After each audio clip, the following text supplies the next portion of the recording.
So I have the challenge and the honor of speaking for the Extension Outreach and Teaching Working Group today.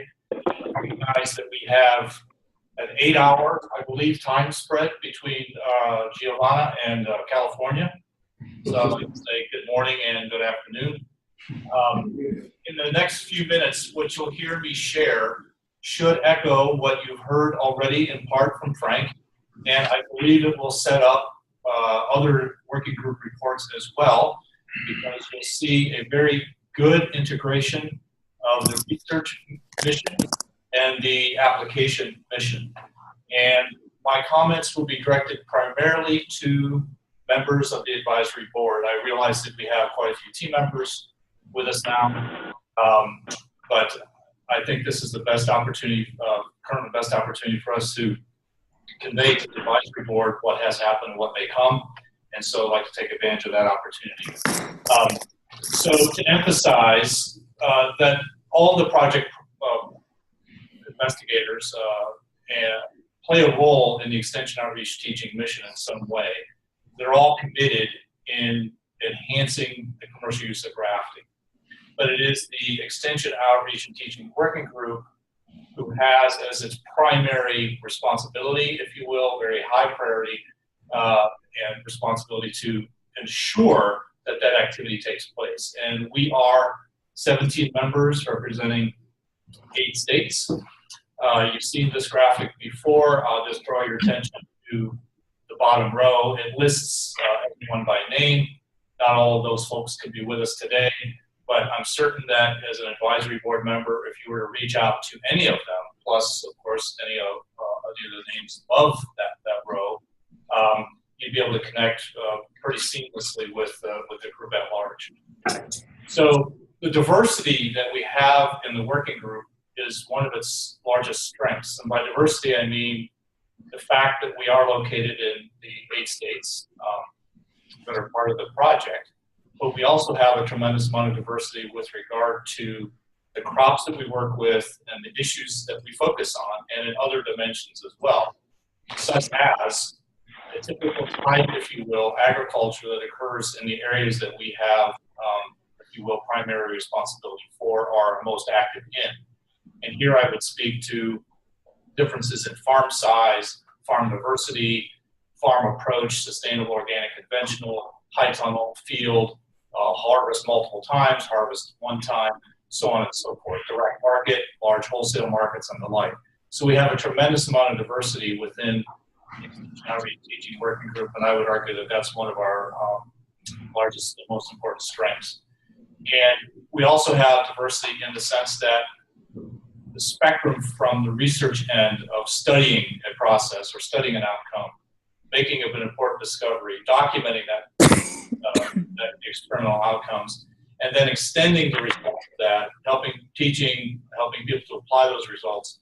We also have diversity across that spectrum, because if I were to go back to the EOT Working Group membership list, you would clearly see that many of its members are also in the other working groups as well, and also have research responsibilities and interests. So they are not only tied, the research and extension outreach teaching missions are not only tied at the group level, but they are also integrated at the individual level, okay? As Frank already alluded to, while this project speaks to the 8 states that are shown in yellow with yellow dots, it's clear to all of us that grafting technology, grafting research, grafting extension, the application of grafting is making great headways in all the other places that are shown here. And I don't mean to dismiss anybody who happens to recognize a state lacking a document that should have one. But the point here being that if anything, the SCRI team has represented a core group of folks committed to the process, but have also benefited from the input and provided input to folks on other locations. So the objective, as literally written into the proposal, and as reviewed by industry stakeholders before it was approved, is to facilitate greater and more effective application of grafting as a business. That's something that Frank has already stated quite well. Now, we operate with 4 core principles. The first was recognizing that the full benefit of grafting are going to be realized sooner when it's applied to more crops and provides more different benefits to growers.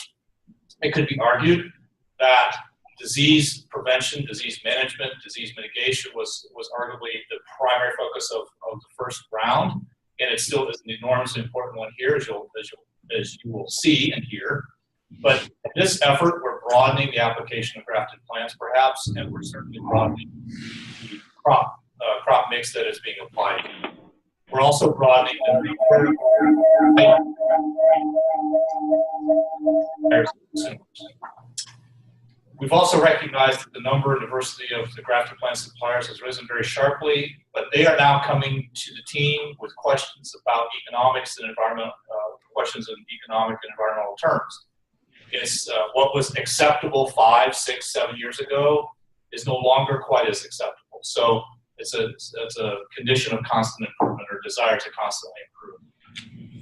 We've also recognized that grafting at its core speeds delivery of traits to farms. After all, it bypasses the need to create a single hybrid with all the desirable traits. Instead, it combines two varieties together. So this has an opportunity to speed the delivery of traits. Well, we have asked then, will these traits make other tactics more effective? And will the stakeholder traits will more traits be available? So again, whereas certain traits were sufficient before and they are still desirable, additional traits may be important going forward. And finally, the fourth core principle that kind of guides what the EOT working group does is that the research-based information that's generated must be user-friendly and it must target stakeholder decision-making, much as you just heard with the economic modeling, if you will, the financial piece. That same information needs to be integrated into curricula as well to affect the future leaders of our industry. It's fantastic to change our minds. It's fantastic to improve our capabilities, but it could be said that the most important minds and capabilities to change are the ones who are younger than us. So we've taken the approach listed here, 5 sections. I won't go into detail on any one of them. There simply isn't enough time. But I wanted to make sure that the range of activities, products, resources that the EOT group has developed and will develop through the remainder of the time available is quite broad and tailored to meet the specific interests of identified stakeholder communities. Okay, so you see the range from print and digital media products all the way down to one-on-one hands-on workshops. So I know that we have a short period of time here, and I can take a quick pause and just ask for comments or questions from the advisory board. But if there are none, I would then proceed with showing some examples of what the group has done along the lines of this list. So let me just hit the pause button first and ask if the advisory board has any questions about what has been said so far.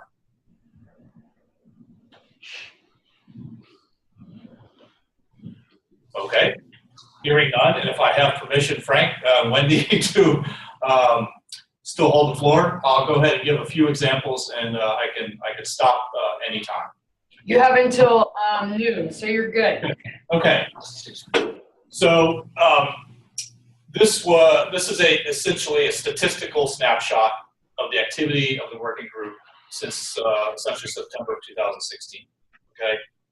For those who like these sorts of numbers, they may convey to you that the group has been fairly active. We produced and held quite a bit of work, quite a few workshops and demonstrations. Obviously, delivered many presentations and authored many publications. And the workshop demos and presentations have covered quite a large geographic footprint within North America, especially the United States. Okay. As Frank mentioned earlier about the virtual workshops, essentially 2/3 of the working group was able to meet on January 25th and essentially update each other on what they had done and what they intend to do. And we were very pleased to have that, and that recording does exist. And so some of the data that I showed just previously and could show going forward were taken from not only that workshop, but also from reporting mechanisms that we have in place. let me summarize. Industry meetings and conferences, where have we presented? At all of the types of venues and situations that you would expect. Local level, state level, regional level, commodity-based. They've all been represented. Technical and scientific meetings and departmental seminars. So the science is getting out to other scientists, okay? Very, very important step, because after all, they are a type of stakeholder as well. And consistent with the desire to enhance the capability and the knowledge base of the next generation, we've been very active with Master Gardener programs, undergraduate courses and units at technical and community colleges and at universities, integrating grafting into the curriculum, or having grafting specific units that tie with plant breeding, that tie with plant disease, that tie with horticulture, just to name three. So those are the types of presentations that have been shared.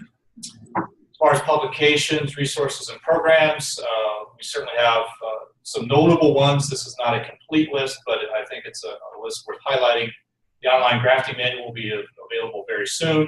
We've also produced other very effective how-to guides, including a video that from Kansas State.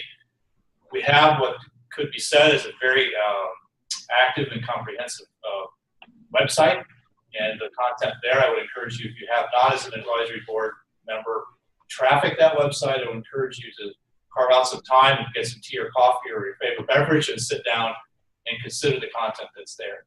We've produced fact sheets, including for traditional, so-called traditional, non-traditional audiences, decision support system, again, offered many workshops. We're now, thanks to Carrie, Rivard, and some others, becoming much more active with social media, and demonstration paintings and plots have always been important. The third type of support has been what I call direct assistance. This is described as a field visit.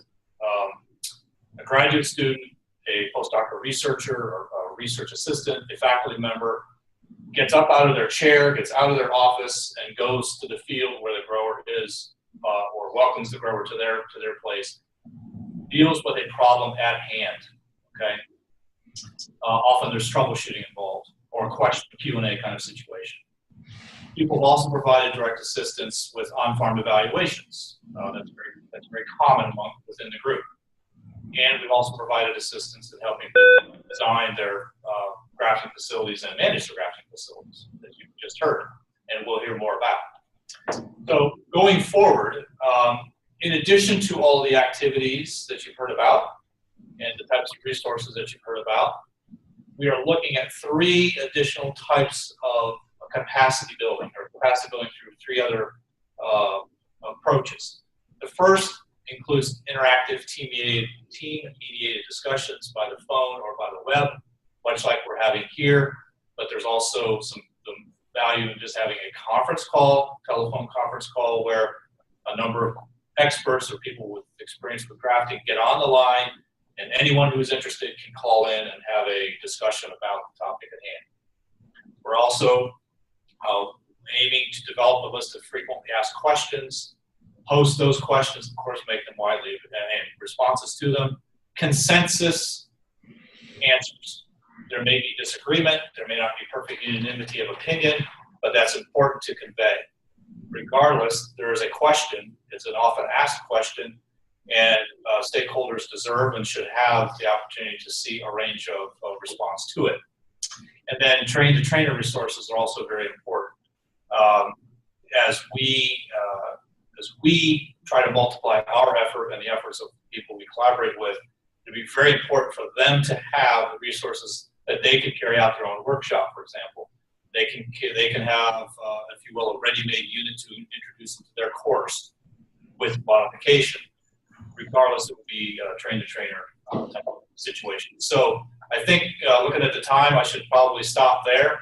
I'll mention to the advisory board that roughly 50 slides follow this one in the PowerPoint, and those 50 slides contain visual examples of the types of activities and resources that I've talked about.